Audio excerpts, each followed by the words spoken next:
अस्सलामुअलैकुम। देवता एपिसोड 154। मैंने रसवंती की तरफ देखा। उसने बहुत देर से मुझे मुखातिब नहीं किया था और ना ही मुझे अपने साथ बच्चों की तरह खेलने के लिए कहा था, मगर वो खेल रही थी। गुड्डे और गुड़िया को पलंग पर बिठा दिया था। आसपास दूसरे खिलौने रखे हुए थे। मैंने करीब आकर पूछा, क्या कर रही हो? वो संजीदगी से बोली, गुड़िया अब जवान हो गई है ना, इसकी शादी कर रही हूँ। गुड्डा भी घर पर मौजूद है, फिर देर नहीं करना चाहिए। मैंने सोचा अच्छा है ये खिलौने से बहलती रहे, मैं जब तक ख्याल ख्वानी कर लूं। मैं वहां से उठना चाहता था, उसने मेरा हाथ पकड़ लिया। कहने लगी, कहाँ जा रहे हो? क्या इतने सारी शादी के इंतजामात मैं अकेली करूंगी? चलो यहाँ बैठो। मैं उसे समझा बुझा कर अपने काम से लगना चाहता था, मगर वो जिद्दी बच्चे की तरह मचल गई। मजबूरन मैं उसके साथ खेलने लगा। बड़ा अजीब सा लग रहा था।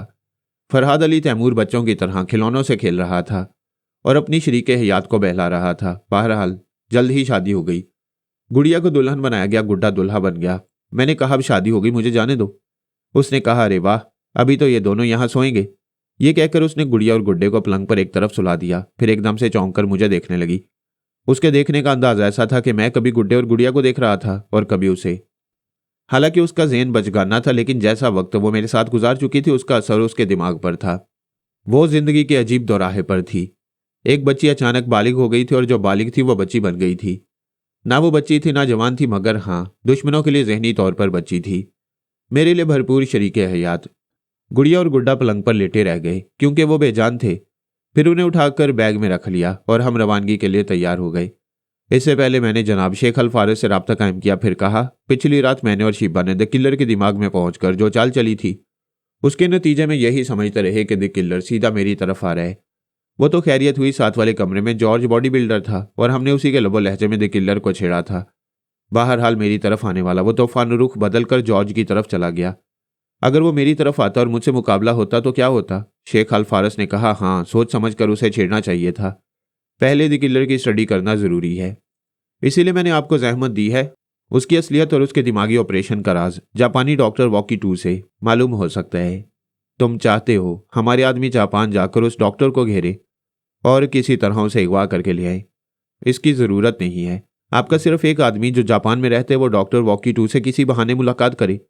मैं उस आदमी के जरिए डॉक्टर के दिमाग में पहुंच जाऊंगा, इसके बाद उससे निमट लूंगा। शेख अल फारस ने मुस्कुराकर कहा, तुमसे बात करते वक्त कभी कभी भूल जाता हूं कि टेलीपैथी की मदद से एक पेचीदा मसला कितनी आसानी से हल हो जाता है। मैं अभी जापान में अपने आदमियों से राब्ता कायम करता हूँ। तुम आधे घंटे बाद मुझसे वहां के मुतल्लिक मालूमात हासिल कर लेना। मैंने उनसे राब्ता ख़त्म कर दिया। 1:20 पर होटल के मैनेजर ने आकर सलाम किया और बताया कि हमारे लिए गाड़ी आ गई है। पोर्टर ने हमारा सामान उठाया। हम उस कमरे से निकलकर जाने लगे। दूसरे कमरे के सामने से गुजरते वक्त मैंने दरवाजे की तरफ देखा। पिछली रात द किलर ने वहां शगाफ डाल दिया था, बाद में उसे तोड़ दिया था। अब वहां दूसरा दरवाजा लगा दिया गया था। फिर मुझे द किलर याद आ गया, पता नहीं क्यों। वो मुझे कांटे की तरह खटक रहा था। इतना तो मैं जानता था कि जनूबी अमेरिका में रसवंती के साथ सफर करने के दौरान वो मेरे रास्ते की रुकावटें बनता रहेगा। मैं रसवंती के साथ निकलकर होटल से बाहर आया। हमारे लिए कार की पिछली सीट का दरवाज़ा खोला गया। हम वहां बैठ गए। फिर गाड़ी स्टार्ट होकर आगे बढ़ी। मैंने शिबा को मुखातिब किया और बताया, एयरपोर्ट जा रहा हूं। मैंने जनाब शेख अल फारस से कहा है कि वो जापान में डॉक्टर वॉकी टू का मुहासबा करे। अगर हमारा कोई आदमी वॉकी टू से गुफ्तगू करे तो तुम भी उस आदमी के जरिए जापानी डॉक्टर के दिमाग में पहुंचने की कोशिश करना। बाय द वे, तुम अभी क्या कर रही हो? जॉर्ज बॉडी बिल्डर के जरिए हम उसके जिस आदमी तक पहुंचे थे, मैं उसके दिमाग में जाना चाहती हूँ। अब वो बॉडी बिल्डर तो पुरस्कार बॉस की कैद में अजियतें बर्दाश्त कर रहा होगा। मैंने मुस्कुराते हुए कहा, शीबा, अभी हमारे साथ रहकर बहुत कुछ सीखना है। इतनी देर बाद कोई बात सोचोगी और उस पर अमल करोगी तो दुश्मन कभी हाथ नहीं आएंगे। क्या मतलब? जरा मोटी अकल से सोचने की बात है। जब हमने जॉर्ज की पोल खोल दी है और यह भी जाहिर हो गया कि फरहाद ने उसकी असलियत जाहिर कर दी है, तो मास्टर की अपने ऐसे आदमियों को जनूबी अमेरिका में क्यों रहने देगा जो पहले जॉर्ज से राब्ता कायम कर चुके हैं? शिबा ने कहा, अच्छा, मैं समझ गई। मास्टर की ने समझ लिया होगा कि हम जॉर्ज तक पहुंच सकते हैं, तो उसके जरिए वहां मास्टर की के तमाम आदमियों तक पहुंच चुके होंगे। हाँ, मैंने पिछली रात ही एक बार मौका पाकर एक शख्स के दिमाग में झांक कर देखा था जो जॉर्ज का खास मातियत था। पता चला उसे जनूबी अमेरिका से वापस बुलाकर किसी दूसरी जगह भेज दिया गया है। इससे जाहिर होता है कि यहाँ मास्टर की के जितने लोग भी थे वो सब वापस बुला लिए गए हैं। उनकी जगह नए लोग आएंगे, तो फिर हम मास्टर की के आदमियों तक कैसे पहुंचेंगे? पहुंच जाएंगे। बाबा साहब के इदारे से आने वाले अफराद यहाँ साल हर साल से मौजूद हैं। फिर नए लोग भी आ रहे हैं। वो बहुत जल्द मास्टर की के आदमियों को बेनकाब कर देंगे। मैंने शीबा से राब्ता ख़त्म कर दिया। हम एयरपोर्ट पहुंच गए। वहां से तैयारे में सवार हो गए। वो मुसाफिर बरदार तैयारा था। वहां से कोलंबिया, फिर कोलंबिया से ब्राज़ील और ब्राज़ील से चिली की बंदरगाह तक जाने वाला था। मैं रसवंती के साथ कोलंबिया तक जा रहा था। मैंने अपनी सीट तक पहुंचने से पहले आसपास के मुसाफिरों को गहरी नज़रों से देखा। सीट पर बैठने तक भी हर मुसाफिर को ताड़ने की कोशिश की, लेकिन समझ में नहीं आ रहा था कि इनमें कितने मुसाफिर पुरस्कार शख्स से ताल्लुक़ रखती हैं और मास्टर की ने कितने आदमियों को मुसाफिर बनाकर भेजा हुआ है। जब जहाज़ परवाज करता हुआ काफ़ी बुलंदी पर पहुंच गया तो मैंने सेफ्टी बेल्ट खोल दिया। उसी वक्त शीबा ने मुझे मुखातिब किया, फरहाद, हमारे एक आदमी जापान में डॉक्टर वॉकीटो से रब्ता कायम करने वाला है। तुम शेख अल फारस से रब्ता कायम करो। मैंने उससे रब्ता कायम किया। उन्होंने फौरन एक रिकॉर्डर ऑन करके एक शख्स की आवाज़ सुनाई। मैं आवाज़ सुनते उसके दिमाग में पहुंच गया। वह जापान के शहर टोक्यो में था। मेरे मुखातिब करने पर उठकर खड़ा हो गया। अदब से बोला, जनाब, मैं अभी टेलीफोन के जरिए डॉक्टर वॉकीटो से गुफ्तगू करने की कोशिश करता हूँ, लेकिन एक कबाहत है। मैंने पूछा, वो क्या? वॉकीटो को जापानी जुबान से वालेहाना लगाव है। वो उसी जुबान में गुफ्तगू करता है। आप उसके दिमाग में कैसे पहुंच सकेंगे? फिक्र न करो, मैं जापानी जानता हूँ। उसने रिसीवर उठाया और वॉकीटो के नंबर डायल करने लगा। थोड़ी देर बाद दूसरी तरफ से एक सुरीली सी आवाज़ सुनाई दी। वो जापानी जुबान में पूछ रही थी, फरमाइए। हमारे आदमी ने कहा, मैं एक अहम मामले में डॉक्टर वॉकीटो से गुफ्तगू करना चाहता हूँ। सॉरी, डॉक्टर एक अहम ऑपरेशन में मसरूफ़ हैं। ऑपरेशन के बाद वो शाम तक आराम करने के आदी हैं।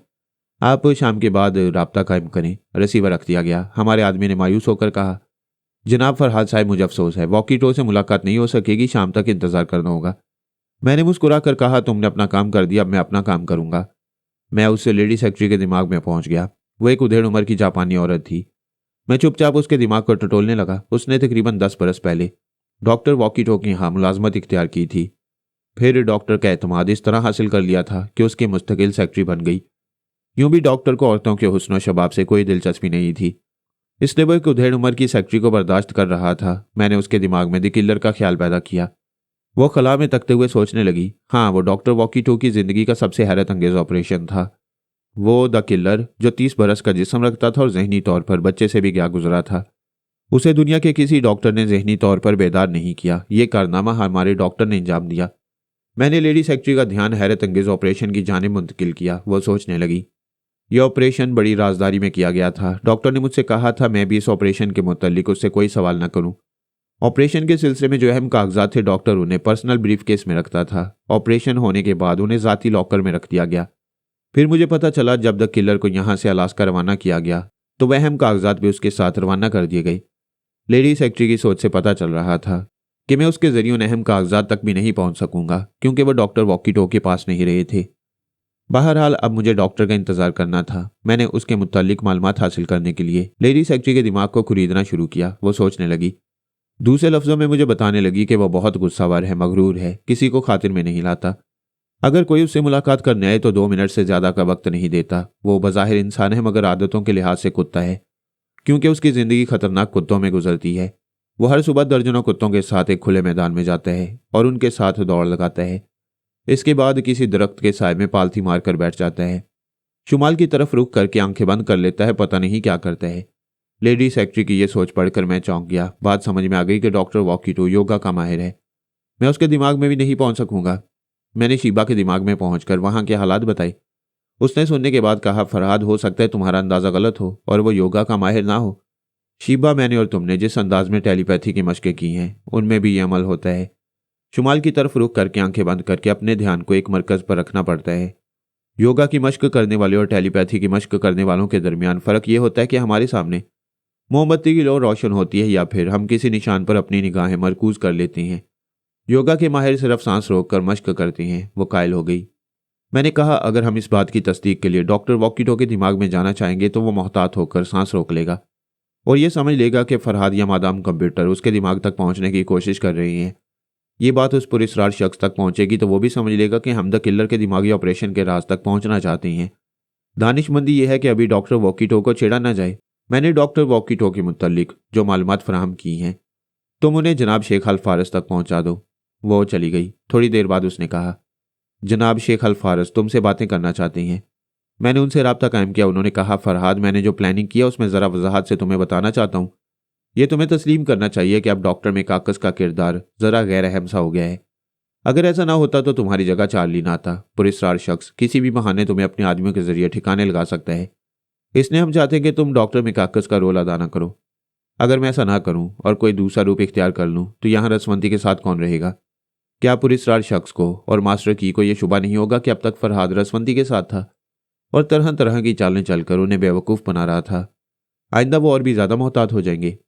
जनाब शेख अल फारस ने कहा, ऐसा नहीं होगा। हमारे यहाँ से एक प्लास्टिक सर्जरी का माहिर वहाँ पहुँचने ही वाला है। हमारे एक आदमी हमेशा डॉक्टर मिकाकस के रूप में रहेगा। जब भी ज़रूरत समझी जाएगी वो तुम्हारी जगह ले लेगा। इसके बाद तुम कौन सा रोल अदा करोगे उसके मुतल्लिक हमने सोच लिया है। अगर सुनना चाहो तो मैं तफसील बताता हूँ। मैंने कहा, अभी क्या ज़रूरत है, जब वक्त आएगा तो देखा जाएगा। मैं जानता हूँ आप जो कुछ करेंगे मेरी भलाई के लिए करेंगे। त्यारे में हमारे लिए लंच फराम किया जा रहा था।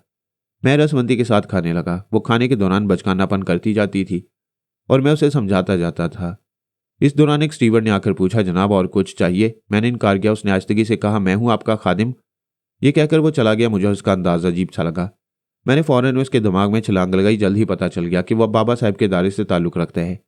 इस एयरलाइन में पिछले 2 बरस से मुलाजमत कर रहा है। मैंने कहा, हेलो मिस्टर खादिम, मैंने तुम्हारे ख्यालात पढ़ लिए हैं। कोई अहम रिपोर्ट? जी हाँ। कोलंबिया पहुंचकर मैं टेलीफोन के जरिए एक शख्स से रब्ता कायम करूंगा। आप मेरे जरिए उसके दिमाग में पहुंच जाइए, वह हमें इतलात फराम करेगा। मैंने कहा, अच्छी बात है। इसके साथ ही उससे रब्ता टूट गया क्योंकि रसवंती मुझे मुखातिब कर रही थी। मैंने पूछा, क्या है? उसने कहा, मैं खा चुकी हूँ। अब चाय पियोगी या कॉफ़ी? अब हम खेलेंगे। क्या खेलेंगे? उसने अपने बैग में से गुड़िया और गुड्डे को निकाला। मैंने झींप कर चारों तरफ देखा, फिर आहिस्तगी से कहा, इन्हें बैग में रखो, ये खेल यहाँ नहीं खेलते। क्यों नहीं खेलते? मैं तुम्हें कैसे समझाऊं? तुम देख रही हो यहाँ इतने मुसाफिर बैठे हैं। क्या इनमें से कोई गुड़िया और गुड्डे का खेल खेल रहा है? भाई ये सब जैसे जवान और समझदार हैं उसी तरह तुम भी जवान हो, समझदार हो। अगर कोई बात समझ में नहीं आती है तो मैं समझाता हूँ। तुम तो बहुत अच्छी हो, बहुत समझदार हो, है ना? चलो रखो इसे। मैंने उसे बहलाया फुसलाया। उसने गुड़िया और गुड्डे को फिर बैग में रख दिया। मैंने कहा, तुम्हारा कॉफ़ी पीना मुनासिब नहीं है, आराम से टेक लगाकर बैठ जाओ। वो मेरी हदायत पर अमल करने लगी। मैंने आहिस्ता आहिस्ता उसके दिमाग को थपकना शुरू किया ताकि वो ज़रा नींद पूरी कर ले।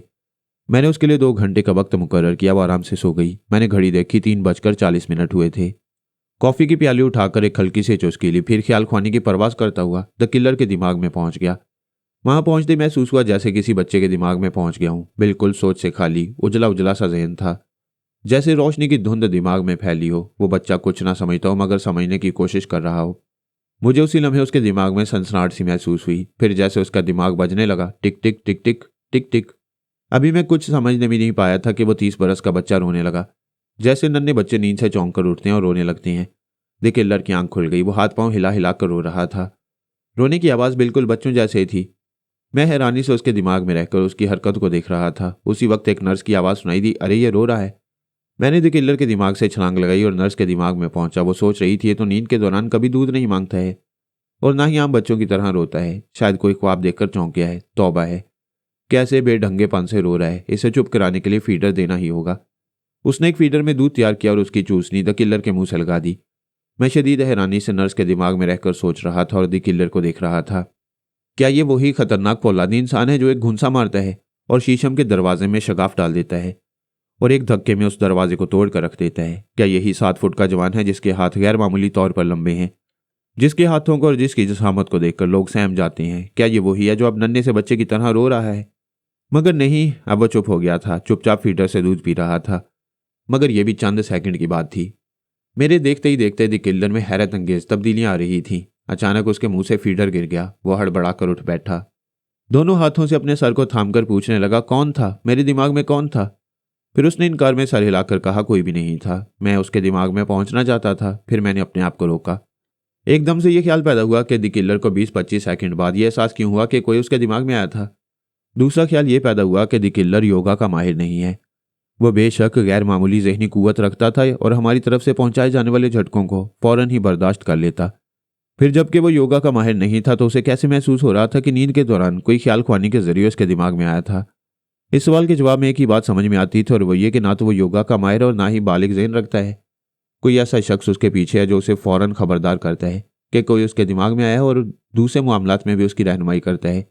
फिर एक सवाल पैदा हुआ, अगर कोई शख्स उसकी पुश्त पर है और उसकी रहनुमाई करता है तो क्या दिमाग में पहुंचकर रहनुमाई करता है?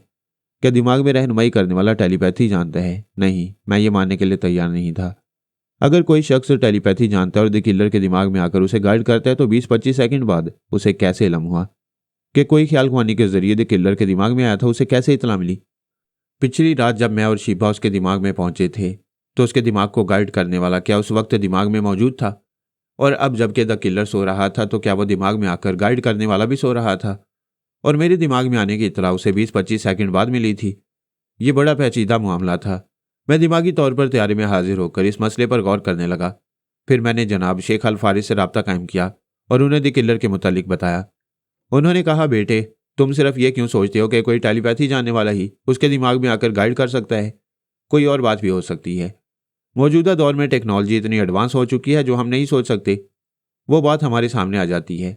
आप क्या कहना चाहते हैं? उन्होंने जवाबन कहा, अभी तुम कह चुके हो कि जब तुम उसके पास पहुंचे तो वो दिमाग बिल्कुल बच्चों जैसा था। फिर तुमने दिमाग में सनसनाहट सी सुनी। इसके बाद टिक टिक की हल्की सी आवाज़ सुनाई दी। ये टिक टिक घड़ी की आवाज़ भी होती है और यही टिक टिक अलार्म भी होता है। टिक टिक की मखसूस आवाज़ से खतरे की इतला दी जाती है। अब हम जदीद टेक्नोलॉजी को पेश नज़र रखकर उसके दिमाग के मुतालिक सोचते हैं। तुम ज़रा सोचो तो यह नामुमकिन नहीं है। इंसान के दिमाग को कंप्यूटराइज किया जा सकता है। मैंने शदीद हैरानी से कहा, खुदा ये आप क्या कह रहे हैं? तुमने जितनी मालूमात फराहम की हैं उनकी रोशनी में कह रहा हूँ। जब पहली बार तुमने और शिबा ने द किलर के दिमाग में जगह बनाई तो उसने सांस नहीं रोकी क्योंकि वो योगा का माहिर नहीं था। लेकिन तुम्हारे वहां पहुंचते ही वो चौंक गया। इसका मतलब यह है कि उस हसास कंप्यूटर ने इतला दी थी कि पराई सोच की लहरें दिमाग में है। मैंने कायल होकर सर हिलाया। उन्होंने कहा, अब द किलर के दूसरे अमल की तरफ आओ। जब शिबा ने जॉर्ज बॉडी बिल्डर की आवाज़ और उसके लबो लहजे में उससे गुफ्तगू की तो कंप्यूटर ने उसकी रहनुमाई की। उसे बताया कि जॉर्ज होटल हनीमून के चौथे फ्लोर पर फलां कमरे में है। और कंप्यूटर के गाइड करने पर वो उधर दौड़ता चला गया। वो बड़े ठोस दलाइल दे रहे थे। उन्होंने कहा, द किलर के दिमाग को कंप्यूटर गाइड करता हो या ना करता हो, हमें कंप्यूटर के मुतालिक सोचना चाहिए। क्या आप ये कहना चाहते हैं कि एक इंसान के दिमाग में कंप्यूटर लगाया गया है? मैं ये नहीं कहता कि द किलर की खोपड़ी में सालम कंप्यूटर लगाया गया होगा। मेरा ख्याल है उसके दिमाग के साथ सिर्फ कंप्यूटर का रिसीवर लगाया गया है। उससे बहुत दूर कहीं एक बड़ा सा कंप्यूटर है जो उसे खतरे से आगाह करता है। उसे एक एक हरकत पर और एक एक सोच पर और एक एक बोल पर इस तरह आमादा करता है जिस तरह दिमाग हमारी जुबान को बोलने पर और हमारे हाथ पांव को हरकत देने पर आमादा करता है। यानी द किलर के दिमाग में सिर्फ रिसीविंग पॉइंट है। वो कंप्यूटर के अहकामात वसूल करता है और उन पर अमल करता है। अपनी बात कंप्यूटर तक नहीं पहुंचा सकता। उन्होंने मुस्कुराते हुए कहा, वो अपनी कौन सी बात कंप्यूटर तक पहुंचाएगा जबकि वो नन्हा सा बच्चा है। तुमने अपनी आंखों से देखा है, जब तुम उसके ख्वाबीदा दिमाग में पहुंचे तो वो बच्चों की तरह चौंक कर उठ गया था और रोने लगा था। फीडर में दूध देने के बाद वो चुप हो गया। यानी द किलर के पास सिर्फ एक नन्हे से बच्चे का ज़हन है। उसकी अपनी कोई सोच नहीं। वो कंप्यूटर तक अपनी कोई बात नहीं पहुंचा सकता। अलबत्ता टेलीपैथी के खतरे के पेश नज़र द किलर के सर में जो रिसीविंग पॉइंट है उसे इतना हसास बनाया गया है कि पराई सोच की लहरों को महसूस करते ही दूसरी तरफ खतरे का सिग्नल पहुंच जाता है। मैंने कहा, एक बात गौर तलब है, कंप्यूटर का वो रिसीवर पॉइंट यकीनन किसी धात का होगा। क्या इंसानी खोपड़ी अपने अंदर किसी धात को बर्दाश्त कर सकती है? उन्होंने कहा, कोई ज़रूरी नहीं कि कंप्यूटर किसी धात का हो। किसी भी जानदार की हड्डियों को तराश कर एक नन्हा सा रिसीविंग पॉइंट बनाया जा सकता है और वह किसी खोपड़ी की मुनासबत से तैयार किया जा सकता है, जैसे कि डॉक्टर वॉकीटो ने किया होगा। मेरी ये बात इस मिसाल से समझ लो कि जिस्म का कोई ऐब प्लास्टिक सर्जरी के जरिए छुपा दिया जाता है। बेशक ऑपरेशन थिएटर में सर्जरी के दौरान प्लास्टिक के रेशे इस्तेमाल होते हैं, लेकिन अब ये बात पुरानी हो चुकी है। अब तो जदीद तहकीकात के मुताबिक मुर्दा खानों से मुर्दों से हासिल की हुई खालें जिंदा इंसानों के जिस्म के मुनासबत से सर्जरी के जरिए लगाई जाती हैं और उनके जरिए ऐब दूर किए जाते हैं। तुमने कई बार अपने चेहरे पर ऐसी सर्जरी कराई है। बहरहाल ये एक लंबी बहस है। आने वाला वक्त बताएगा कि हम किस हद तक सही सिमत में सोच रहे हैं। फिलहाल हमें इस बात पर कायम रहना चाहिए कि द किलर को कंप्यूटर के जरिए गाइड किया जा रहा है। मैंने कहा, या खुदा, तू कैसी कैसी मखलूकात पैदा करता है। ये 7 फुट का जवान, पहाड़ जैसा डील डोल रखने वाला, जिसे देखकर हैबत तारी हो जाती है, दरअसल एक नन्हा सा बच्चा है। दूध के लिए रोता है और इतना बेबस होता है कि खुद उठकर फीडर तक नहीं जा सकता। लेकिन जब कंप्यूटर के जरिए उठता है तो जल्जला बन जाता है। ये कैसा इंसान है? मैं उसे जालिम कहूँ या बेचारा? जनाब शेख अल फारिस ने कहा, तुम उसके लंबे हाथों को याद रखो। यह शैतान की आंत की तरह लंबे हैं। उसकी खोपड़ी में एक नन्हे से बच्चे का दिमाग है, मगर खोपड़ी के पीछे शैतान का दिमाग काम कर रहा है। ये जब भी तुम्हारे सामने आएगा तुम्हें तोड़ फोड़ कर रख देगा। इसलिए से सब कुछ कहो मगर बेचारा ना कहो। उनसे राब्ता खत्म हो गया। मैंने सर घुमाकर देखा, रसवंती आराम से अपनी सीट पर सो रही थी। मैं उस नर्स के पास पहुंच गया जिसने द किलर को फीडर में दूध दिया था। वो एक कार में बैठी एक शख्स के साथ एक शाहराह से गुजर रही थी। उसकी सोच से पता चला कि उसकी ड्यूटी जल्दी खत्म हो गई है। अब वो आराम करने अपनी रिहाइशगाह में जा रही है। ड्राइव करने वाले ने डैशबोर्ड की घड़ी को देखते हुए कहा, तकरीबन 1 घंटा गुजर चुका है। क्या तुम अपने दिमाग में कुछ महसूस कर रही हो? नर्स ने इनकार में सर हिलाकर कहा, मुझे कुछ महसूस नहीं हो रहा। क्या ही अच्छा होता कि मैं भी तुम्हारी तरह योगा का फन जानती, फिर मुझे टेलीपैथी जानने वालों की तरफ से अंदेशा नहीं रहता। ड्राइव करने वाले ने कहा, अब योगा में महारत हासिल करना बिल्कुल आसान हो गया है। हमारे पुलिसरार बॉस ने अपने तिब्बी शोबे में एक ऐसी दवा ईजाद की है जिसे इस्तेमाल करने से चंद दिनों में ही सांस रोकने की आदत हो जाती है। फिर दिमाग इतना हसास हो जाता है कि पराई सोच की लहरों को महसूस कर लेता है। नर्स ने हैरानी से पूछा, क्या वाकई? हाँ, वो दवा गोलियों की सूरत में है, इस वक्त भी मेरे पास मौजूद हैं। फिर तो मैं ज़रूर उन गोलियों का इस्तेमाल करूंगी। इस्तेमाल तो करना ही होगा, बॉस ने इसीलिए दवा ईजाद की है। इसके तहत इसके इस्तेमाल करने वाले किसी वक्त भी टेलीपैथी जानने वालों से टकरा सकती हैं। उन्हें ये इस्तेमाल करना चाहिए और योगा के फन में महारत हासिल करना चाहिए। इस तरह टेलीपैथी का हथियार बिल्कुल ही बेकार हो जाएगा। वह बिल्कुल ही नाकाबिल यकीन बात कह रहा था। भला ऐसी गोलियां कैसे ईजाद हो सकती हैं जो इंसान को योगा का माहिर बना देती? लेकिन वह नर्स मुझसे खौफजदा थी और कोई सहारा चाहती थी, और उसे इन गोलियों का सहारा मिलने वाला था। उसकी सोच बता रही थी कि वो कोलंबिया के एक शहर बोगाटा में है। द किलर को आज सुबह एक चार्टर्ड तैयारी के जरिए कोलंबिया भेज दिया गया था। उसे पिछली रात से आज दिन के 12 बजे तक सोने का मौका नहीं मिला, इसीलिए वो बेवक्त सो रहा था। और उसके सोने के दौरान ही मैं उसके दिमाग में पहुंचा था। पुलिसरार बॉस का शुबा था कि मैं द किलर के दिमाग में पहुंचा था। तभी वो हड़बड़ा कर उठ गया था। हालांकि मैंने कोई रद्दअमल जाहिर नहीं किया था, ना ही अपनी मौजूदगी जाहिर की थी। ताहम यकीन ना होने के बावजूद वो ये मालूम करना चाहता था कि जो नर्स उसके सामने थी उसने अपनी आवाज़ सुनाई थी या नहीं। नर्स ने इनकार कर दिया था। उसने कहा था कि मैंने द किलर के सामने एक लफ्ज़ भी नहीं कहा, चुपचाप एक फीडर में दूध दे दिया था। हालांकि उसने झूठ कहा था। अगर वो एक फिक्रा ना अदा करती तो मैं उसके जहन में कैसे पहुंचता? बहरहाल वो अपने बॉस से झूठ बोलकर मुतमईन हो गई।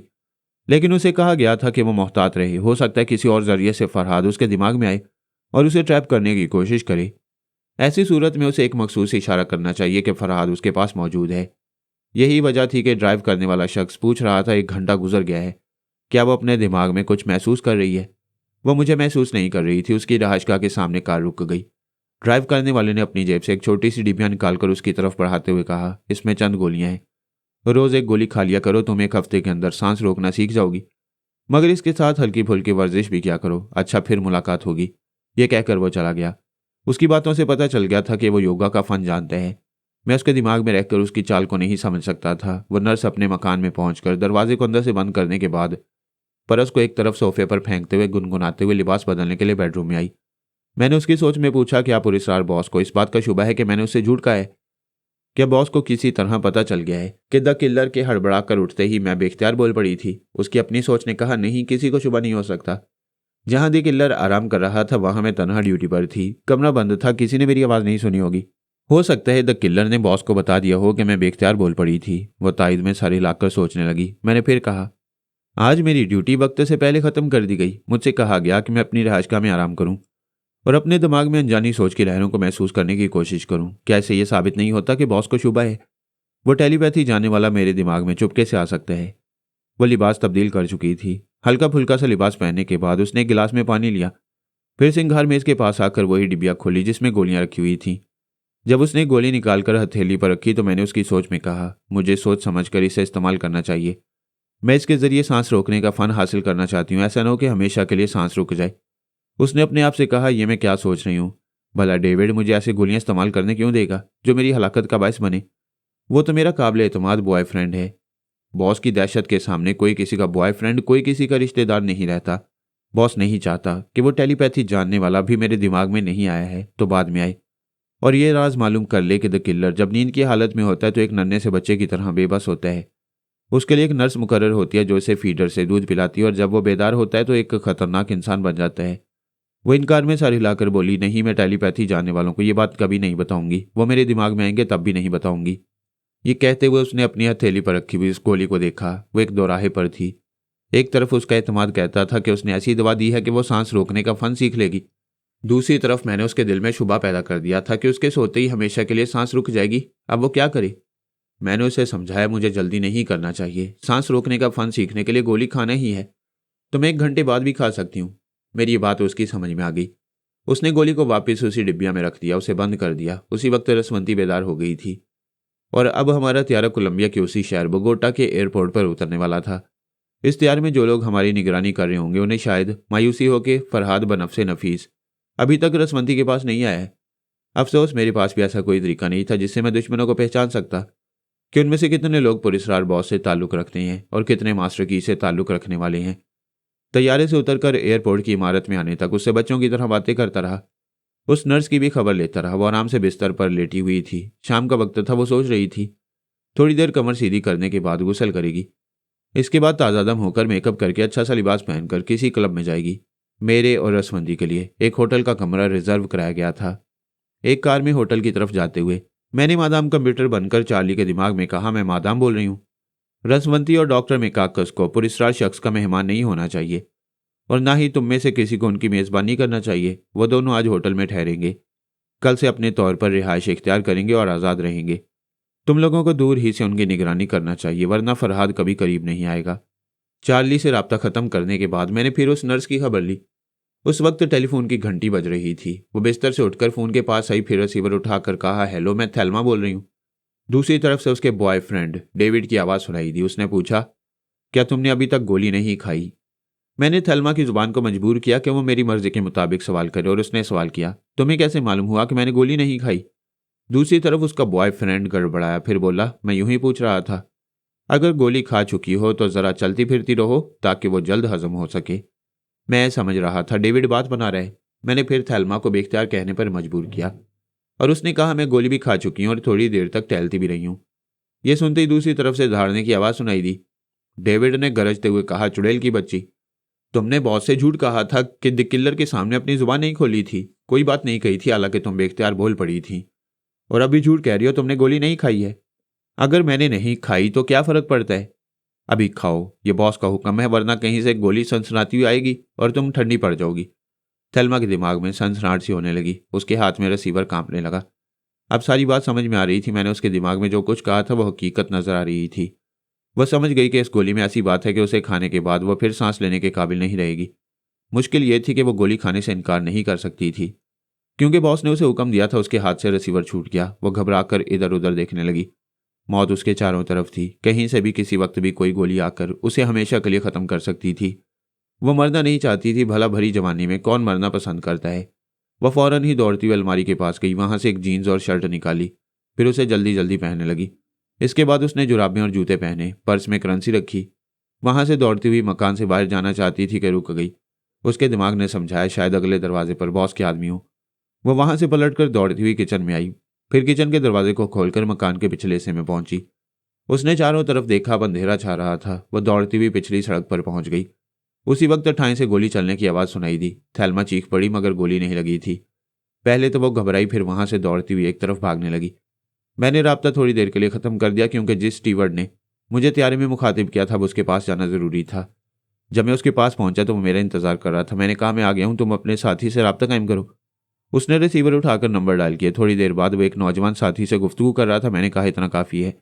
उसने जिससे राब्ता कायम किया था वो एक हबशी था। उसका नाम रोलो मंबासा था। मैंने कहा, हेलो मिस्टर रोलो मंबासा, मैं फरहाद बोल रहा हूँ। वो एकदम से टेंशन होकर बोला, मैं आपका फर्मा बरदार खादिम हूँ। मेरा कोई खादिम नहीं होता, हम सब दोस्त होते हैं। बहरहाल उस पुलिसरार शख्स का काम करने वाली एक नर्स जिसका नाम थेल्मा है, वो जिंदगी और मौत के दरमियान है। उसके बॉस ने उसकी मौत का हुक्म दिया और अनजाने दुश्मन उसका पीछा कर रहे हैं। किसी तरह उसे बचाओ। मैं उसके दिमाग को पढ़ चुका हूँ। वो मेरे लिए मजीद कोई अहम इत्तला फराहम नहीं कर सकेगी, लेकिन उसे बचाना ज़रूरी है। हम इस पुलिसरार शख्स को यह तासुर देंगे कि मास्टर की के आदमी थेल्मा की हिफाजत कर रहे हैं। रोलो मुंबासा ने पूछा, क्या आप मुझे वहां तक पहुंचा सकेंगे? सिर्फ निशानदेही करें, मैं थेल्मा तक पहुंच जाऊंगा। मैंने उसके दिमाग से मालूम किया है, वो पार्क स्ट्रीट की 7वीं गली में फ्लैट नंबर 7 में रहती थी। अब वहां से फरार हो गई है। फ्लैट के पिछले हिस्से में जो रास्ता है, मैंने आखिरी बार उसे वहां से भागते हुए देखा है। अब वो जहां भी जा रही है, अगर जिंदा है तो मैं उसके दिमाग से मालूम करता रहूंगा कि वो कहां से गुजर रही है। फिलहाल तुम पार्क स्ट्रीट के उस 7 नंबर फ्लैट वाले पिछले रास्ते की तरफ चलो। रोलू तेजी से चलते हुए अपनी गाड़ी की तरफ जाने लगा। मैं फिर थेल्मा के पास पहुंच गया। वो भी जिंदा थी। एक पुलिस ऑफिसर ने उसे भागते देखकर गाड़ी रोकी थी और उसे अपने साथ बिठा लिया था। उसकी रुदाद सुनकर उसने तसल्ली दी थी और कहा था, घबराने की बात नहीं, मेरी रिहाइशगाह पर चलो, वहां दुश्मन आने की जरूरत नहीं करेंगे। मैंने थेल्मा के जरिए उस पुलिस ऑफिसर के दिमाग में जगह बनाई, उसके ख्यालात पड़े। इसके बाद रोलू के पास पहुंच गया। मैंने उससे पूछा कि पूरे अमेरिका पर उस पुलिसरार शख्स की हुकूमत है। उसने पूछा, आखिर बात क्या है? मैंने कहा, मैंने हॉरर बे में एक शख्स को उस पुलिसरार बॉस का वफादार देखा। अभी थेल्मा एक पुलिस ऑफिसर की पनाह में उसकी रिहाइशगाह तक जा रही थी। वो ऑफिसर भी पुलिसरार शख्स का वफादार है। वो दिल ही दिल में सोच रहा है कि थेल्मा को जाकर अपने घर में पनाह देगा और इसकी इत्तला पुरस्कार शख्स तक पहुंचा देगा कि डेविड के हाथ से बचकर निकलने वाली थेल्मा अब उसके हाँ पनाह ले रही है। रोलू ने कहा, आप दुरुस्त फरमा रहे हैं, मुझे भी ऐसा ही लगता है जैसे वो पुरस्कार शख्स पूरी अमेरिका पर छाया हुआ है। कोई सियासी लीडर हो या सरकारी अफसर, सब उसके गुलाम नजर आती हैं। अभी मैं यही सोच रहा था कि थेल्मा को वहां से बचा कर ले आना कोई बड़ी बात नहीं है, लेकिन उसे देर तक छुपाए रखना मुश्किल हो जाएगा। एक बात मेरे जेहन में आई है।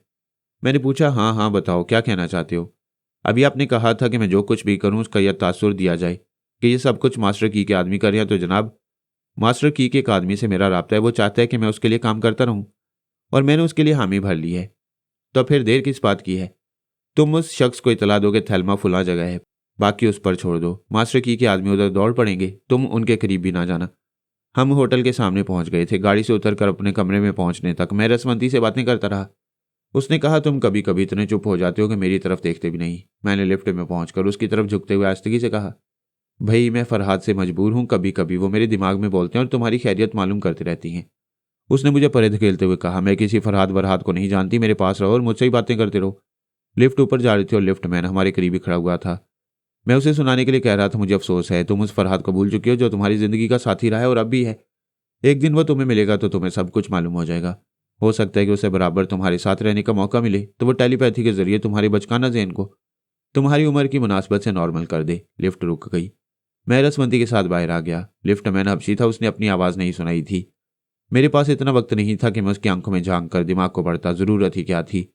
मुझे एहतियातन जो करना होता है कर गुजरता हूँ। हम वहां से चलते हुए अपने मखसूस किए हुए कमरे में आए।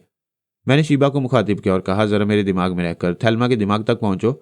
वहां मास्टर की के कुछ आदमी पहुंचने वाले हैं। तुम उनमें से चंद के लब लहजे को अपनी गिरफ्त में रखोगी और कुछ लोगों को मैं अपनी गिरफ्त में रखूंगा। यह कहकर मैंने रसवंती से कहा, तुम बैठो, मैं अभी बाथरूम से आता हूँ।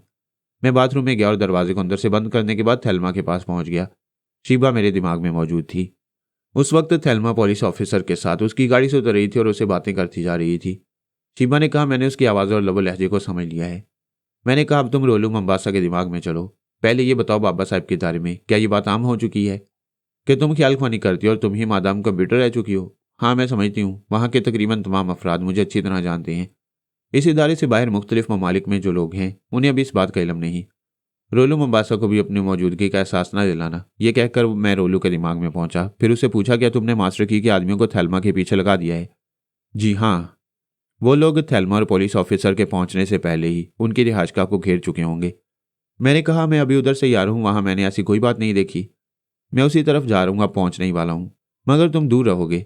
इसके बाद मैंने शीबा की तरफ तवज्जो दी। वो मेरे दिमाग में रहकर रोलू मंबासा के लबो लहजे को दोहरा रही थी। मैंने कहा, बिल्कुल ठीक है, हम फिर थेल्मा के पास चलेंगे। वैसे मैं इन सबके पास इसलिए जा रहा हूँ कि रसवंती यहाँ मौके पर मुदाखलत करती है और मेरी ख्याल ख्वानी अधूरी रह जाती है। ऐसे वक्त तुम ख्याल ख्वानी जारी रखोगी। जब हम थेल्मा के पास पहुंचे तो वो सहमी हुई थी। पीछे हटते हुए ऑफिसर को देखते हुए कह रही थी, ये तुम क्या कह रहे हो? ऑफिसर ने रिसीवर को कान से लगाया था और रिसीवर का रुख थेल्मा की तरफ था। फिर उसने कहा, हेलो डेविड, मैं बोल रहा हूँ। अगर तुम अपने शिकार को कत्ल ना कर सके और वह तुम्हारे हाथ से निकल जाए तो बॉस तुम्हारे साथ क्या सलूक करेगा? दूसरी तरफ से डेविड ने कहा, जब से थेल्मा फरार हुई है मेरे होश उड़ गई हैं। मेरे आदमी उसे तलाश कर रहे हैं। क्या तुम उसके मुतल्लिक कुछ जानते हो? हाँ, इस वक्त वो लड़की मेरे गन पॉइंट पर है। ओह ऑफिसर, मैं तुम्हारे एहसान कभी नहीं भूलूंगा। मैं किसी पर एहसान नहीं करता, सिर्फ अपने बॉस का वफादार हूँ। फौरन अपने आदमी को भेजो ताकि वो उसकी लाश उठाकर ले जा सके। और हाँ, रिसीवर रखने से पहले गोली चलने की आवाज़ तो सुन लो, शायद तुम थेल्मा की चीख से उसे पहचान सको। यकबार की ठाई से फायरिंग की आवाज़ हुई। इसके साथ ही थेल्मा की फलक शगाफ चीख सुनाई दी। ऑफिसर के एक हाथ से रिवॉल्वर और दूसरे हाथ से रिसीवर छूट कर गिर पड़ा। गिरना चाहिए था थेल्मा को, मगर वो पुलिस ऑफिसर जमीन बोस हो चुका था। मगर गोली हाथ में लगी थी, वो अपने बचाव के लिए जमीन बोस हुआ था। इसके साथ ही उसने पलट कर आने वाले को एक लात रसीद की। बड़ी फुर्ती से उठकर खड़ा हुआ, मगर आने वाला एक नहीं था, चार थे। उसके उठते ही कमर पर लात पड़ी। वो लड़खड़ाता हुआ दरवाजे से टकराता हुआ बाहर चला गया। वहां से पलट कर आने का मौका नहीं मिला। ठाएं ठाएं 2 बार गोली चली। इस बार एक गोली उसकी पुश्त पर और दूसरी शाने पर लगी और वो लड़खड़ाकर बरामदे में गिर पड़ा। वहां से लुढ़कता हुआ कच्ची जमीन पर पहुंच गया। आने वालों में से एक ने कहा, थेल्मा, तुम्हारे मुतल्लिक बर वक्त इत्तला मिली और हम तुम्हें बचाने आ गए। क्या हमारे साथ चलोगी? थेल्मा ने सहमे अंदाज में पूछा, तुम सब कौन हो? हम सब दोस्त हैं।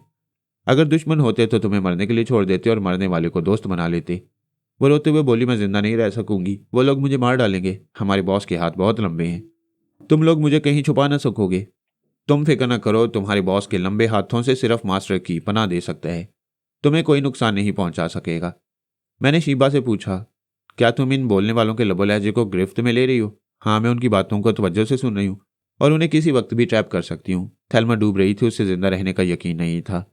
मास्टर की के आदमियों से सहारा मिलते ही वो उनके साथ चली गई। शीबा ने कहा, फरहाद जल्दी आओ, वो पुलिस ऑफिसर अभी जिंदा है, देखो क्या कर रहा है। मैं फौरन ऑफिसर के दिमाग में पहुंचा। इस वक्त वो अपनी जेब से एक चाबी निकाल रहा था। उसकी हालत बड़ी गैर थी, अब तब में दम तोड़ने ही वाला था। 2 गोलियां खाने के बाद जिंदा रहना नामुमकिन था, फिर भी वो जिंदगी के लिए जद्दोजहद कर रहा था। फिर हमने देखा वो हाथ में पकड़ी हुई चाबी से कच्ची जमीन पर लिख रहा था, MASTER। वो इतने हरूफ लिखने तक बुरी तरह थरथराता जा रहा था, हाथ पांव से दम निकल रहा था। फिर पूरी तरह मास्टर लिखने के बाद उसके हाथ से चाबी छूट गई, वहीं जमीन पर पड़ी रह गई। वो हमेशा के लिए ठंडा पड़ गया। मैंने रोलू को मुखातिब किया, तुम इस मकान से कितनी दूर हो? ज्यादा दूर नहीं हो, हुक्म दीजिए। क्या तुम्हारे पास ट्रांसमीटर है? ट्रांसमीटर भी है और टेप रिकॉर्डर भी। आप क्या चाहती हैं? टेप रिकॉर्डर छोटा सा हो तो उसे लेकर फौरन उस मकान के अंदर पहुंचो। उसने हुक्म की तामील की। जब वो ऑफिसर की लाश के करीब पहुंचा तो मैंने कहा, इस नन्हे से रिकॉर्डर को बरामदे की छत के नीचे छुपा दो, फिर इसे ऑन करके फौरन यहां से निकल जाओ। उसने मेरी हदायत पर अमल किया। वहां से दौड़ते हुए अपनी कार में वापस आया, अगली सीट पर बैठकर स्टीयरिंग संभाला और उसे ड्राइव करता हुआ जरा दूर चला गया। मैंने कहा, अब कार से उतरो, रास्ता बदलकर तेजी से चलते हुए उस मकान के करीब जाओ और देखो वहां डेविड के आदमी पहुंचे हैं या नहीं। उसने यही किया।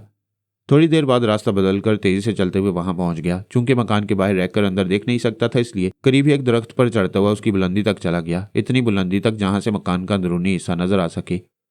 मैंने उसके जरिए देखा ऑफिसर की लाश के पास 5 अफराद थे और वह सब कुछ ना कुछ बोल रहे थे। उनमें से एक कमरे के अंदर गया, फिर थोड़ी देर बाद वापस आ गया। उसके बाद उन्होंने ऑफिसर की लाश उठाई और वहां से जाने लगे। दरख्त से मकान के अंदर और बाहर का हिस्सा नजर आ रहा था।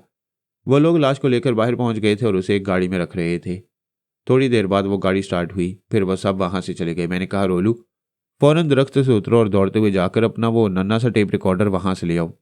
वह दरख्त से उतर गया, तेजी से दौड़ता हुआ उस मकान के अंदर गया। अगरचा जानने वालों ने दरवाजे को बाहर से मुकफ्फल कर दिया था, मगर रोलू जैसे आदमी के लिए अहाते की दीवार को फलांगना कुछ मुश्किल ना था। वह वहां से नन्ना सा टेप रिकॉर्डर लेकर एक अंदरूनी दरवाजे को खोलता हुआ बाहर निकला, फिर तेजी से दौड़ लगाते हुए अपनी कार के अंदर बैठ गया। उसने उसे रिकॉर्डर में रखते हुए पूछा, क्या आप इसे सुनना चाहेंगे? हाँ, इसे रिवाइंड करो। शीबा ने कहा, मैं अभी आती हूँ। रिवाइंड होने के बाद रोलू से ऑन करना चाहता था, मैंने उसे रोक दिया, जरा 1 मिनट सब्र करो। थोड़ी देर बाद शीबा आ गई। मैंने पूछा, कहाँ गई थी? अभी मैंने मास्टर की के जिन लोगों को गिरफ्त मिला था उन्हें एक रिकॉर्डर में महफूज कर लिया है, ताकि नए लोगों के लबा लहजे को समझ सकूं। मैंने रोलू से कहा, ऑन करो। उसने ऑन किया। मैं और शीबा तवज्जो से सुनने लगे। उस रिकॉर्डर के जरिए 5 अफराद की आवाज़ें यके बाद दीगरे सुनाई दे रही थीं। वो एक दूसरे से बातें कर रहे थे। कह रहा था, ये देखो, ऑफिसर ने मरते वक्त जमीन पर मास्टर लिखा है, जानते हो इसका क्या मतलब है? जवाब में खामोशी छा गई। शायद सब लोग उस तरफ देख रहे थे। फिर दूसरे की आवाज़ सुनाई दी। वो कह रहा था, ऑफिसर ने यहाँ मास्टर लिखा है, आगे कुछ ना लिख सका, लेकिन यहाँ उसने अपनी की यानी चाबी रख दी। अब अगर मास्टर के साथ मिलाकर पढ़ा जाए तो ये बनता है मास्टर की, और इसका मतलब यही हुआ कि थैल्मा को मास्टर की के आदमी ले गए हैं। वो पांचों कुछ ना कुछ बोल रहे थे। शीबा ने कहा, मैं उनके दिमागों में पहुंच सकती हूँ। मैंने कहा, ऐसी गलती कभी ना करना। उसने हैरानी से पूछा, क्यों? क्या याद नहीं है, हमें चैलेंज किया गया है कि फरहाद के सामने जो भी पुलिसराज शख्स का आदमी आएगा वो योगा का माहिर होगा। हाँ, याद आया, मगर इसका मतलब ये हुआ कि हम इस कामयाबी से फिलहाल कोई फ़ायदा नहीं उठा सकेंगे। हाँ, फिलहाल ना सही, आइंदा इसका फ़ायदा होगा। अभी हमें थैल्मा के पास जाना चाहिए, ज़रा देखना चाहिए कि इसे ले जाने वाले क्या कर रहे हैं और इसे कहाँ ले जा रहे हैं। मैंने रोलू से पूछा, अब छुट्टी करो, ज़रूरत होगी तो तुम्हें मुखातिब करूँगा। उसी वक्त बाथरूम के दरवाजे पर दस्तक होने लगी। मेरी ख्याल ख्वानी का सिलसिला टूट गया। रसवंती कह रही थी, क्या बाथरूम में जाकर सो गए हो? मुझे यहाँ अकेले डर लगता है। मैंने अंदर से आवाज़ दी, बस अभी आ रहा हूँ। शीबा ने पूछा, तुम रसवंती के पास जाओ, मैं थैल्मा और उसके साथियों की खबर लेती हूँ, मैं अभी चला जाऊँगा।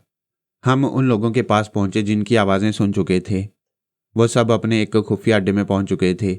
एक शख्स हंसते हुए कह रहा था, थैल्मा, हम मास्टर की के आदमी नहीं है। दरअसल हमने उस पुलिस ऑफिसर को धोखा दिया है। जब हम ऐसी बातें कर रहे थे तो उस जख्मी अफसर के जिस्म में ज़रा सी हरकत हो रही थी। हमने सोचा कि गलत बात कहेंगे तो वो किसी न किसी तरह फ़ोन तक पहुंचकर अपने पुलिसराज बॉस को वही कहेगा जो हमसे सुनेगा। थैल्मा ने परेशान होकर पूछा, तुम सब मास्टर की के आदमी नहीं हो तो फिर कौन हो? क्या मैं यहाँ महफूज नहीं रह सकूंगी? भाई, घबराती क्यों हो, हम तुम्हारी हिफाजत करेंगे, मगर शर्त यह है कि तुम अपने पुलिसराज बॉस के सिलसिले में अहम मालूमात फराहम करोगी। अब वो मेरा बॉस नहीं है। कोई बात नहीं है, हम अपने बॉस तक तुम्हारे मुतल्लिक इतला पहुंचाएंगे। वहां से जो अहकामात मिलेंगे उनके मुताबिक तुम्हारी हिफाजत की जाएगी। आखिर तुम लोग कौन हो? दूसरे ने मुस्कुराकर फखर से कहा, हम सब मास्क मैन के खादिम हैं। वो खुश होकर बोली, क्या तुम लोग मुझे मास्क मैन के मुल्क तक पहुंचा सकते हो?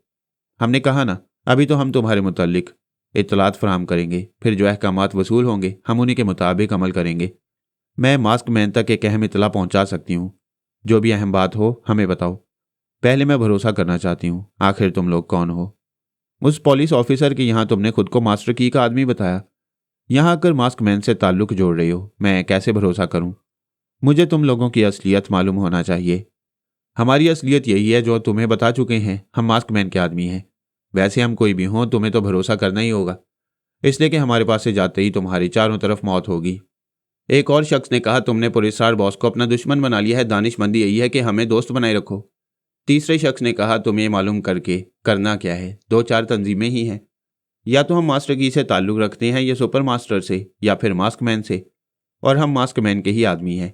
वैसे यहाँ कुछ इसराइली जासूस भी भटकते फिर रहे हैं। उन्हें पता नहीं क्यों सिर्फ मादाम कंप्यूटर की तलाश है। यूं तो तमाम तंजीमों के लोग मादाम की तलाश में हैं। उससे टेलीपैथी जानने वाले की अचानक खामोशी ने सबको उलझा कर रख दिया है। थेल्मा ने फखर से सर उठाकर कहा, मैं मादाम कंप्यूटर के मुतल्लिक भी अहम इतला पहुंचा सकती हूँ। सबने चौंक कर उसे देखा, फिर पूछा, तुम बोलती क्यों नहीं हो? सिर्फ अहम इतलात पहुंचाने का दावा कर रही हो? मुझे बराह रास्त मास्क मैन से रब्ता कायम करने का मौका दिया जाए। आज तक किसी ने मास्क मैन से गुफ्तगू नहीं की। दुनिया के तमाम मुल्कों में तुम्हारा जो सरबराह होता है वो बॉस कहलाता है। मैं तुम्हारे किसी बॉस से रब्ता कायम कर सकती हूँ। उन्होंने सवालिया नजरों से एक दूसरे को देखा। फिर उनमें से एक ने इंटरकॉम का बटन दबाते हुए कहा, बॉस आप इसकी बातें सुन रहे हैं? दूसरी तरफ से आवाज आई, इसे मेरे पास भेज दो। उसके वहां पहुंचने से पहले ही मैं और शीबा उसके दिमाग में पहुंच गई। उस बॉस का नाम था बोर्निया। जनूबी अमेरिका में जहां तक मास्क मैन के आलाकार फैले हुए थे, उन सब का बॉस था। खास तौर पर कोलंबिया, पेरू और ब्राजील के इलाकों में सभी उसे अपना बॉस तस्लीम करते थे। कहते हैं मास्क मैन के तहत काम करने वाले मुख्तलिफ ममालिक में जितने खतरनाक बॉस हैं उनमें यह सबसे ज्यादा खतरनाक है। इसकी वजह यह थी कि यह ज़हीन भी था, जिस्मानी तौर पर एक गैंडे की तरह भी ताकतवर था, लड़ने मरने का हुनर जानता था। फिर सबसे बड़ी बात यह कि जनूबी अमेरिका के जंगलों में जहां जादू टूने का जोर है वो काला जादू भी जानता था। और उसने अपने काले जादू से यह पेशन गोई की थी कि फरहाद अली तैमूर दरिया अमेज़न के किसी न किसी साहिल पर ज़रूर नजर आएगा। वह मुझे गिरफ्तार करने के लिए मालूम करना चाहता था कि मैं कब किस दिन किस साहिल पर नजर आ सकता हूँ। ये मालूम करने के लिए काले जादू का अमल ज़रूरी था और इसके लिए शैतान को खुश करना भी ज़रूरी था। उसने शैतान से वादा किया था कि आज आधी रात को एक नौजवान लड़की की कुर्बानी देगा और उसके लहू के छींटों में नहाकर सुबह तक मंत्रों का जाप करता रहेगा। उसे यकीन था कि वो सुबह तक अपने शैतानी देवता को खुश कर लेगा और ये मालूम हो जाएगा कि फरहाद किस मुकाम पर गिरफ्त में आ सकता है। हम इससे ज्यादा उसकी सोच न पड़ सके। थेल्मा वहां हाजिर हो गई। शीबा थेल्मा के दिमाग में पहुंच गई। मैं बॉस बोर्निया के पास ही मौजूद रहा। वो थेल्मा को बड़े गौर से देख रहा था और सोच रहा था, आज आधी रात को शैतान से मैंने एक हसीन और जवान औरत की कुर्बानी देने का वादा किया था। ये तो यहाँ बैठे बिठाई मिल गई। क्या खूब है, हसीन भी है और सेहतमंद भी। जब शैतान के कदमों में गर्दन कटेगी तो खून अच्छा खासा निकलेगा और मैं शैतान के साथ खून के छींटों में नहा सकूंगा। थेल्मा कुछ फासले पर उसके सामने खड़ी बेचैनी से महसूस कर रही थी। बॉस बोर्निया की निगाहें उसे अपने बदन में चुभती हुई सी लग रही थी। आखिर उसने गला साफ करते हुए पूछा, क्या मैं मास्क मैन के किसी बॉस के सामने खड़ी हुई हूँ? हाँ, तुम बॉस बोर्निया के सामने खड़ी हुई हो, जिसका नाम सुनकर कोलंबिया, पेरू और ब्राजील स्टेटस के सरकारी अफसरान कांपने लगती हैं। यह अलग बात है कि वो लोग मुझे मास्क मैन के बॉस की हैसियत से नहीं जानते, मगर इस वक्त तुम मुझे इसी हैसियत से देख रही हो, इसलिए कि हमारी पनाह में हो। अगर तुम्हें एतमाद है कि हम तुम्हें यहाँ से मास्क मैन के मुल्क तक पहुँचा सकते हैं तो वह अहम पैगामात अभी मुझे सुना दो, ताकि मैं तुम्हारे लिए मास्क मैन से सिफारिश कर सकूं। उसी वक्त रसवंती की आवाज़ ने चौंका दिया, ए मैं काकस के बच्चे, तुम दरवाज़ा क्यों नहीं खोलते? मैं रोना शुरू कर दूंगी। मैंने दरवाजे के पास आकर कहा, मैं दरवाज़ा खोलने की कोशिश कर रहा हूँ, ये कुंडी फंस गई है, ज़रा सा सब्र करो, अभी खुल जाएगी। ये कहकर मैं फिर बॉस बोर्निया के दिमाग में पहुंच गया। थेल्मा बता रही थी कि किस तरह मादाम कंप्यूटर और पुलिसरार शख्स के दरमियान मुआहदा हो गया है, मगर मुआहदा क्या हुआ ये थेल्मा नहीं जानती थी। सिर्फ इतना बता सकती थी कि मादाम कंप्यूटर ने उसके पुलिसरार बॉस से दोस्ती कर ली है और अब दोनों की मिली भगत से फरहाद को ट्रैप करने की कोशिश की जा रही है। बॉस बोर्निया ने पूछा, हम कैसे यकीन कर लें कि मादाम कंप्यूटर के मुतालिक तुम्हारी रिपोर्ट दुरुस्त है? मैं यकीन नहीं दिला सकती, मुझे जो मालूम है वो मैंने बता दिया। जो कुछ तुमने कहा वो कोई मामूली बात नहीं है। दुनिया की तमाम खतरनाक तंजीमें मादाम कंप्यूटर को तलाश करती फिर रही हैं। मालूम करना चाहती हैं कि वो कौन थी और किस मुल्क से ताल्लुक़ रखती थी और इतने तवील अरसे से उसने खामोशी क्यों इख्तियार कर ली है। यहाँ तक कहा जाने लगा है कि शायद वो मर चुकी है और तुम उसे जिंदा कर रही हो। क्या वो मादाम जनूबी अमेरिका में हो सकती है? मैं यकीन से नहीं कह सकती, मगर हाँ, उसका अलाकार पहले डॉक्टर मेकाकस था जो आजकल रसवंती के साथ है। फिर अचानक मेकाकस को फरहाद ने ट्रैप कर लिया। मादाम कंप्यूटर फरहाद से बिदकती है। मेरा ख्याल है मादाम ने अब डॉक्टर मेकाकस की बजाय किसी और को अपना अलाकार बना लिया है। ये बात पुलिसवार बॉस जानते हैं, हम में से कोई नहीं जानता कि वो दूसरा अलाकार कौन है। बॉस बॉर्नियो उसे थोड़ी देर तक सोचती हुई नजरों से देखता रहा। फिर उसने पूछा, दूसरी अहम इतला क्या है? मैं जानता था थेल्मा अब द किलर के मुतल्लिक बताएगी। मैं फौरन ही दिमागी तौर पर बाथरूम में हाजिर हो गया। रसवंती से कहा, देखो रसवंती, तुम डरना नहीं, मैं इस चिटखनी को खोलने की पूरी कोशिश कर रहा हूँ। बस से थोड़ी देर में खुल जाएगी। तुम जाके बिस्तर पर आराम से लेट जाओ, मैं अभी आता हूँ। मैंने देखा वो मेरी बात मान गई थी, मगर उठी हुई बच्ची की तरह बिस्तर पर जाकर लेट गई थी। वहां से बाथरूम के बंद दरवाजे को देख रही थी और कह रही थी, तुम बाहर आओ, मैं तुमसे कुट्टी कर लूंगी, बात नहीं करूंगी। मैं मुस्कुराता हुआ बॉस बॉर्निया के पास पहुंच गया। उस वक्त तक थेल्मा उसे द किलर के मुतल्लिक बता चुकी थी और बॉस बॉर्निया हैरानी से सुन रहा था। फिर उसने पूछा, क्या ये यकीन करने की बात है? एक इंसान बैक वक्त बच्चा और जवान नहीं हो सकता। थेल्मा ने कहा, इस बात पर कोई यकीन नहीं करेगा। यकीन करना चाहते हो तो इस पर गौर करो कि द किलर के दिमागी ऑपरेशन को इंतहाई राज में क्यों रखा गया था। बॉस ने ताइद में सारी लाकर कहा, हाँ जरूर, ऐसी ही कुछ गड़बड़ है। ये इतना अहम राज है कि मुझ जैसी सिर्फ 2 नर्सें उसके मुतल्लिक जानती हैं। द किलर 24 घंटों में 5 घंटे बिल्कुल नन्हा सा बच्चा होता है जब वो सोता रहता है। इसके बाद वो एक खतरनाक इंसान बन जाता है। पुलिसवार बॉस इस हकीकत को तमाम दुश्मनों से छुपाए रखना चाहता है। वो टेलीपैथी जानने वालों को भी ये राज नहीं बताना चाहता। जब उसे शुबा हुआ कि कोई मेरे दिमाग में पहुंच गया तो उसने अपने कातिलों को मेरे पीछे लगा दिया। बॉस बॉर्निया आहिस्ता आहिस्ता चलता हुआ आया। फिर उसके शाने पर हाथ रखकर थपकते हुए बोला, फिक्र न करो, तुम्हारे पुलिसवार बॉस के हाथ यहां तक नहीं पहुंच सकेंगे। वो थेल्मा को थपकता जा रहा था, मगर इसी बहाने एक कसाई की तरह उसे समझने की कोशिश कर रहा था। क्या उसकी कुर्बानी देने के बाद इतना खून निकल सकेगा कि शैतान के मुजस्मे को नहलाया जा सके और खून के छींटे मुझे भी भिगो सकें? उसने अपने आदमियों को बुलाकर हुक्म दिया, थेल्मा हमारे लिए बहुत काम की औरत है। इसने हमें अहम इतलात फराम की हैं। मैं अभी बॉस से सिफारिश करने वाला हूँ कि इसे अपने मुल्क बुलाया जाए। फिलहाल इसका यहाँ रहना मुनासिब नहीं। इसे मेरे खुफिया अड्डे में पहुंचा दो। उससे पुलिसराज शख्स का कोई आदमी उधर आने की जरूरत नहीं कर सकेगा। थेल्मा मुतमईन होकर उनके साथ चली गई, मगर हम समझ रहे थे उसका खुफिया अड्डा पहाड़ी चट्टानों के दरमियान था, जहां शैतान का एक बड़ा सा मुजस्मा था और उसकी पूजा करने वाले दर्जनों की तादाद में मर्द, औरतें, बूढ़े और बड़ी उम्र के बच्चे थे जो एक कबीले की सूरत में वहां रहते थे, काला अमल करते थे, शैतान को खुश करने के लिए गुनाहों की महफिल सजाते थे, जानवरों और इंसानों की बलि देते थे। बॉस बॉर्निया ट्रांसमीटर के जरिए अपने मास्कमैन को रिपोर्ट सुना रहा था। चूंकि दूसरी तरफ मास्कमैन मौजूद नहीं था, इसलिए उसकी रिपोर्ट रिकॉर्ड हो रही थी।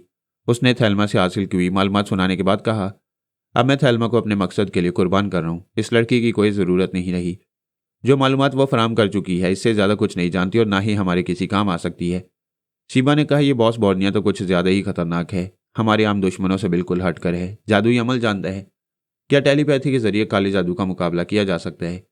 मैंने कहा, मेरी ज़िंदगी में ऐसे मरहले भी आए जब मैं खतरनाक जादूगरों से टकराता रहा। सामी जब मेरी ज़िंदगी में पहली बार आई तो छमिया नामी एक बहुत ही खतरनाक जादूगरनी से सामना हुआ था। उसके बाद भी छोटे मोटे जादुई वाक़यात मेरी ज़िंदगी में आए हैं और मैंने टेलीपैथी के जरिए उनका मुकाबला किया है। दरअसल ये काला जादू देर पा नहीं होता, वक्ती तौर पर असर करता है। प्लीज़ मुझे बताओ, ऐसे काले जादू जानने वालों से किस तरह अपने आप को महफूज रखा जा सकता है? बुनियादी बात यह है कि काला जादू जानने वाले को मंत्र पढ़ना पड़ता है। तुम जॉर्ज बॉर्निया के दिमाग में पहुंच चुकी हो। जब भी वो मेरे या तुम्हारे खिलाफ मंत्र पढ़ना चाहे तो उसके दिमाग में पहुंचकर उसे गड़बड़ा दो। न मंत्र सही पड़ेगा, न काला जादू हम पर असरअंदाज होगा। वाकई ये तो सीधी सी बात है। मैंने शोबदेबाजी, सिफली अमल और काले जादू के मुतल्लिक बहुत कुछ सुना है, मगर मेरी ज़िंदगी में ऐसे वाक़यात रोनमा नहीं हुए।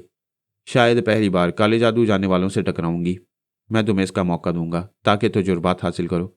अब मैं रसवंती के पास जा रहा हूँ, मुझसे रूठी हुई है। मैं बाथरूम का दरवाज़ा खोलकर कमरे में आया। उसने मेरी तरफ देखा, फिर गुस्से से मुंह फेर कर दूसरी तरफ करवट बदली। मैं उसके पास पहुंचकर उसे मनाने लगा। मनाने के लिए कितने पापड़ बेलने पड़े मैं बयान नहीं कर सकता। इसका ये बचपन मेरे लिए मुसीबत बन गया था। वो खलवत देखती थी ना जलवत, बात बात में गुड़िया और गुड्डे के खेल का जिक्र छिड़ देती और मैं झीम कर रह जाता। जब वेटर हमारे ऑर्डर के मुताबिक हमारी मेज़ पर खाना चुनने लगा तो उसने वेटर से पूछा, क्या तुम्हारे पास भी गुड़िया है?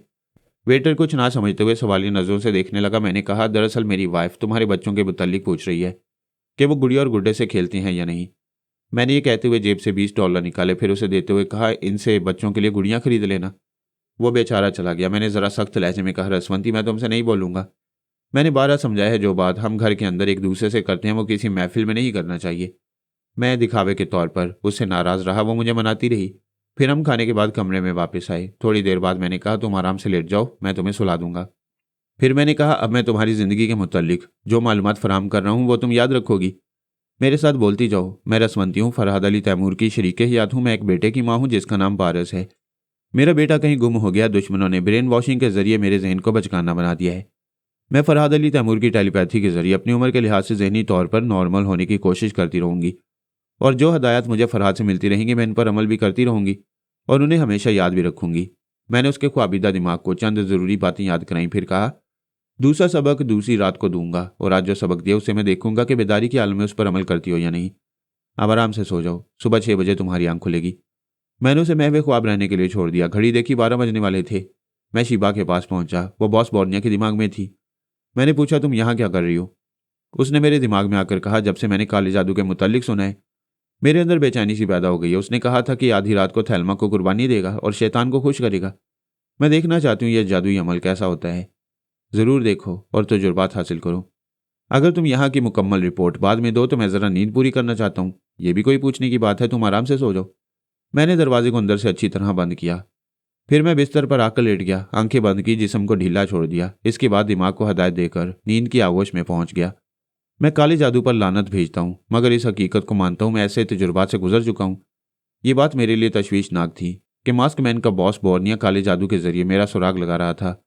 उसे इस हद तक यकीन था कि मैं दरियाए अमेज़न के किसी साहिल पर नजर आऊंगा। आज वो थेल्मा की कुर्बानी देकर मालूम करेगा कि मैं अमेज़न के किस साहिल पर किस दिन नजर आऊंगा और मुझे किस तरह गिरफ्त में लिया जा सकता है। मुझे वहां हाजिर रहकर देखना चाहिए था। इतनी बड़ी कुर्बानी और मंत्रों का जाप करने के बाद शैतान बॉस बोर्निया को क्या जवाब देता है। लेकिन मैंने सोचा शीबा वहां मौजूद है। दूसरा ये कि शीबा से कोई बात समझने के लिए रह भी जाए तो मैं बाद में बॉस बोर्निया के दिमाग में रहकर मालूम कर सकता हूँ। मैं दिमाग को हदायत देने के बावजूद सो ना सका। सिर्फ 10 मिनट के बाद ही हड़बड़ाकर उठ बैठा। कोई मेरे दिमाग में था।